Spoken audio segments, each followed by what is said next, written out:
this is Amy. Thanks so much for stopping by.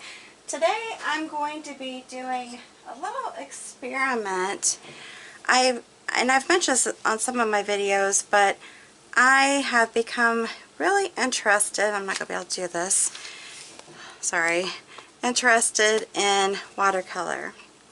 And there's a few YouTube channels that I really love, and I got inspired by them actually, so I'm trying to do something where I can put a watercolor ground onto a surface like this. This is MDF, and then once I do this, hopefully be able to paint in watercolor over the top of it. So you're here with me to do the experiment. Of course, I've made a mess already. I'm really good at that.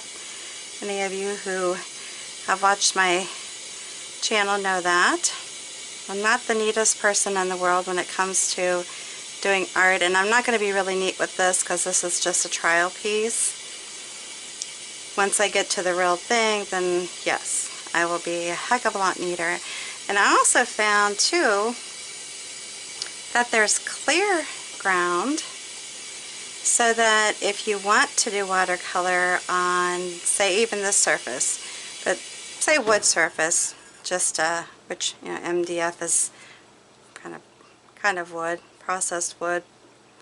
Anyways, it'll allow you to do that, and you can actually see the wood.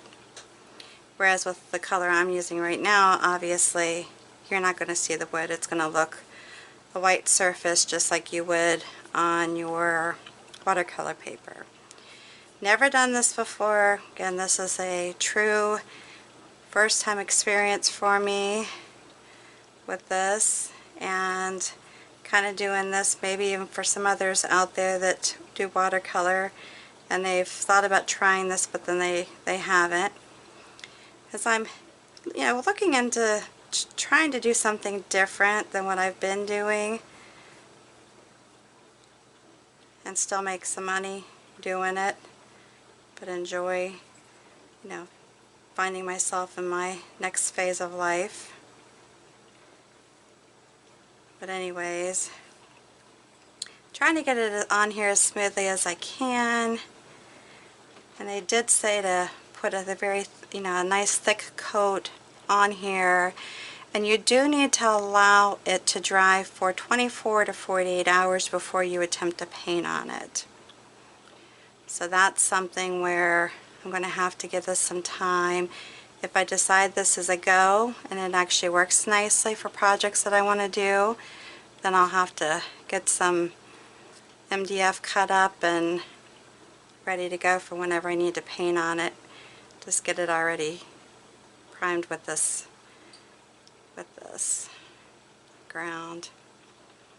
Like I said, it's interesting how when you're watching videos and you find something that really catches your eye, and I know a lot of creatives are like this, you just can't help but try it. And my brush probably should have been a lot softer than what I'm using.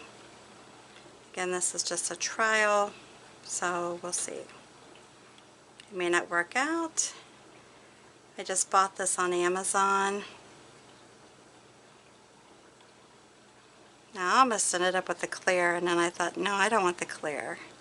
At least for right now, I want to have a white background. Because if I do on the MDF, you can't stain it. It's the color it is.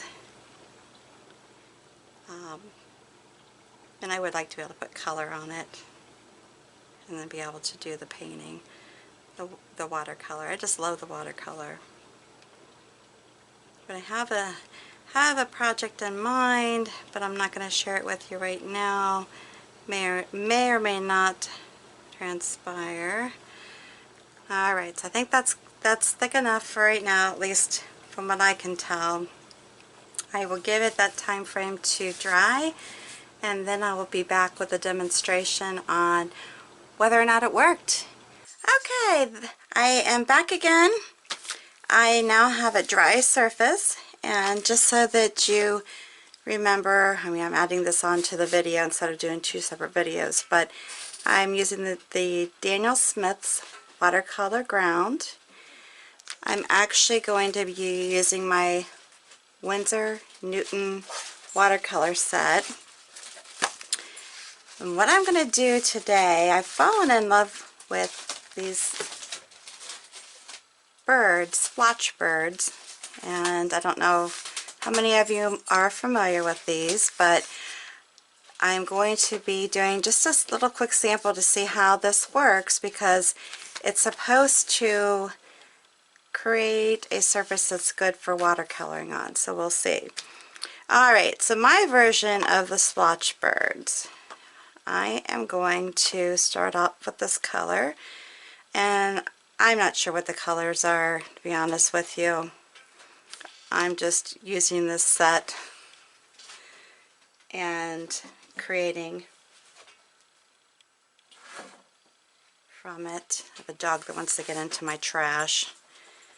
It's always fun, right? Alright, so you're just going to basically do a simple, I don't know, just kind of a, maybe an oval or just kind of a rigid circle, whatever you're comfortable with. Doesn't have to be perfect. Matter of fact, I think they're neater when they're not perfect.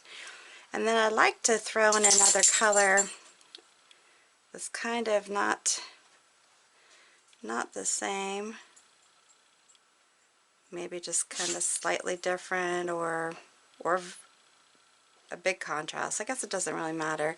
Whatever color combination you want to use together. Now, on something like this, you can, allow it to dry. You can do a heat gun, whatever time frame you have available to you, if you're in a hurry or you need it to dry quicker. But I have something in mind to do as far as kind of a new series, and I'm hoping that this idea works, because I actually have MDF that's a lot thicker, and that will be great for this type of a project if it works. So I'm hoping that I have some success with this, because I love these little birds. And I am just going to throw in some other color. Now, you could, and I've seen this on another video where they took, say, like a paper towel or some kind of item that has some texture to it, and just kind of blotted these to pull the color up off of it, and it gives a really neat texture. I'm not going to do that today. I'm just more interested in seeing how this color, this watercolor, works on this surface. And actually, so far, I'm liking it. Really liking it a lot.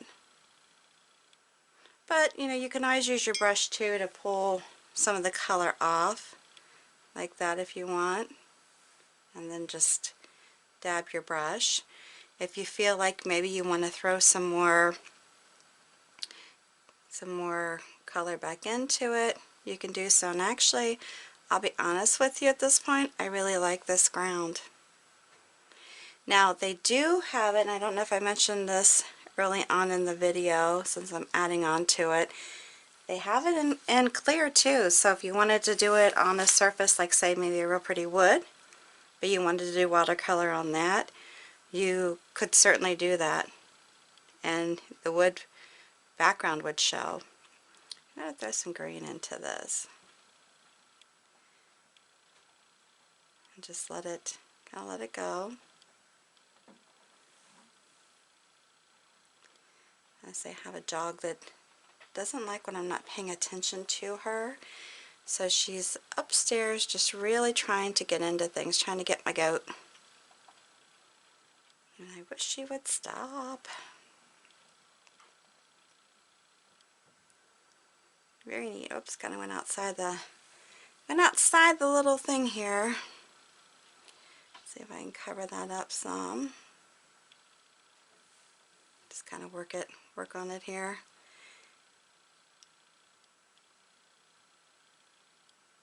I really, really am liking this. Yeah, I have some really thick MDF, which would make this really a neat look, because it would be standable. You know, if you could envision having, you know, a cute little picture, watercolor picture standing on your shelf, or you could hang them, you know, still hang them on the wall if you wanted to. That would be fine.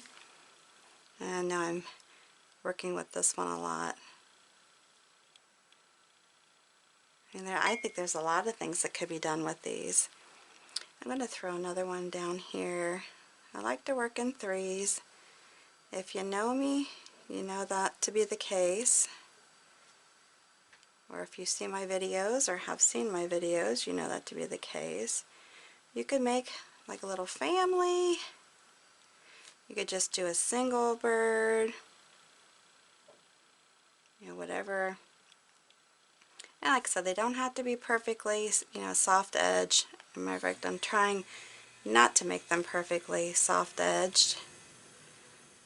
I don't want them to be. And here comes my furnace. I apologize for the background noise, but it's actually my air conditioning, not my furnace, but it runs through my furnace. I like to do a little bit of contrast colors just to give it some interest.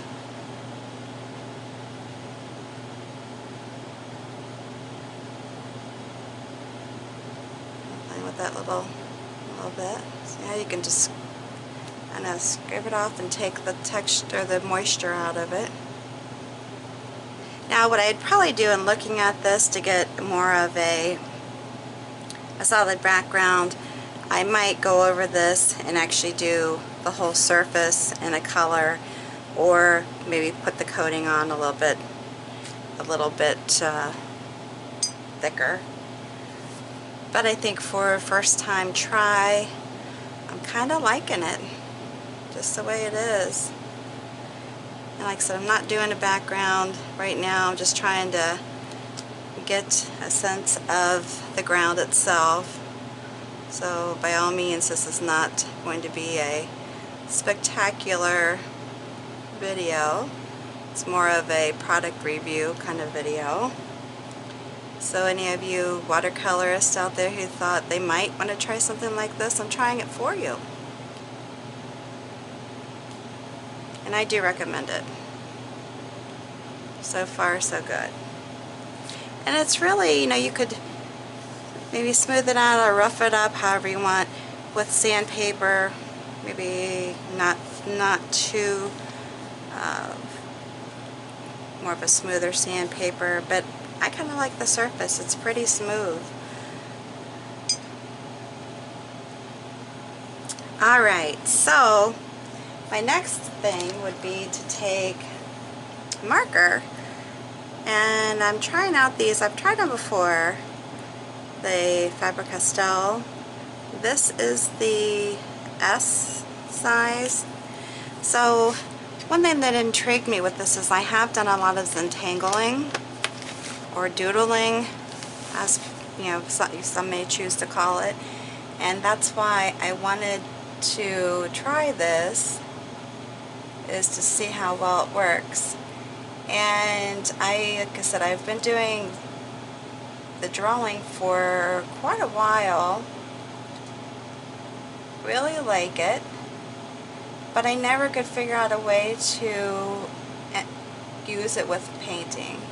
And when I saw this type of painting, whether it's painting flowers or painting, you know, a variety of different colors and then drawing into it, I fell in love with it.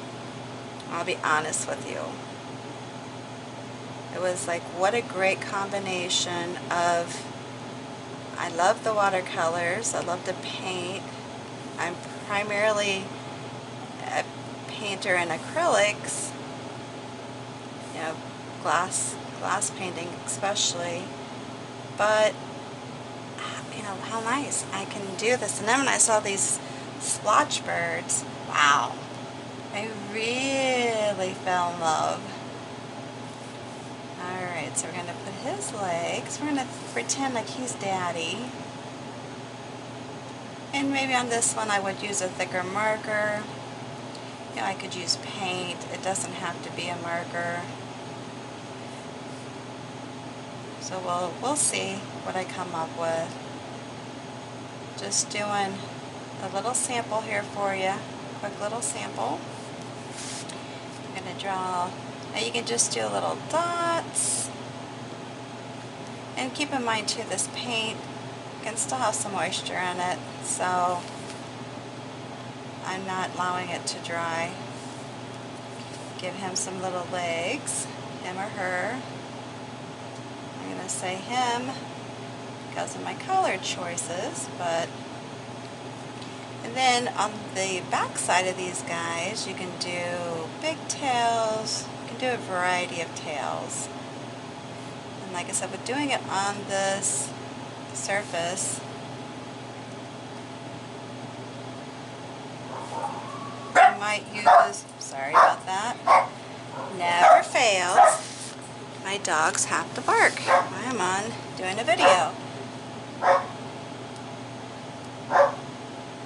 Daddy, I would probably do a bigger tail. Again, this is just a sample, not something I'm actually selling, but doing like that. Now you can go back in with this. I'll have to put their wings on too. Let me forget that I often have wingless birds. Then Daddy, I'm just going to go in and put just a light coat over his beak. His little beak is different than the rest, or the other two. But I'm going to draw in their little wings. Again, you can tell that it's not dry. I'm just basically kind of scraping off. I guess what I'm getting from this is that I probably should allow more drying time. But I'm not, so bear with me. Just know that if you do it, you may want to have some drying time on here. Now with the wings, you can leave them like that. You can color them in. I actually have been drawing on them.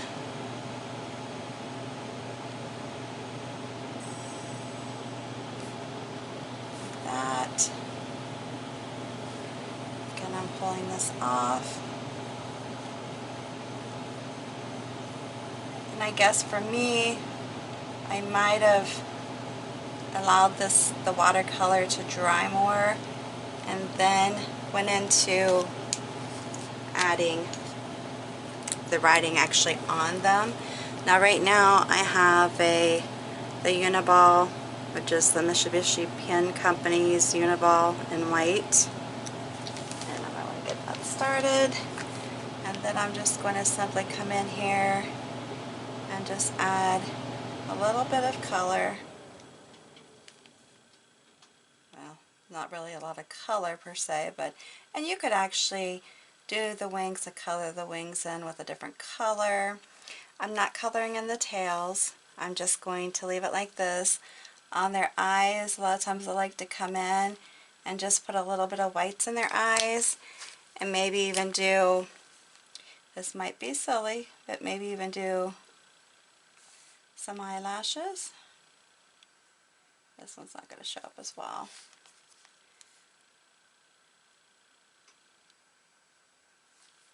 And then leave it at that. And you can do, add in, you know, like a base on the ground, you know, that kind of thing. But I think just doing a quick sample, how cute is that? I love them. I love these birds. And as I was reading on, you know, other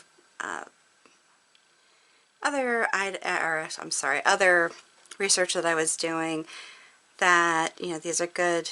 This kind of painting is good if you want to do even with flowers or different kind of animals like pigs or mice, that kind of thing. But I really like the birds. So anyways, I'm going to consider this finished for now. Just again, a quick sample project to see how this product works on something besides watercolor paper, and it's supposed to be a ground to create that type of surface so you can do water painting on it. I am very happy with it. If you have any comments that you'd like to share down, have you ever tried this before? What would you recommend? Let me know down below in the comments. Make sure you give me a big thumbs up if you like this video. If you haven't done it already, of course, please make sure that you subscribe to my channel. Hit that notification bell so you get notified whenever I post something new.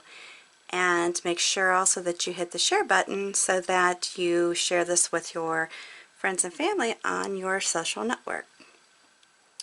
Alright, so there will probably be more to come. For now, this is what I'm doing for today's video, and until the next time, you have a good one.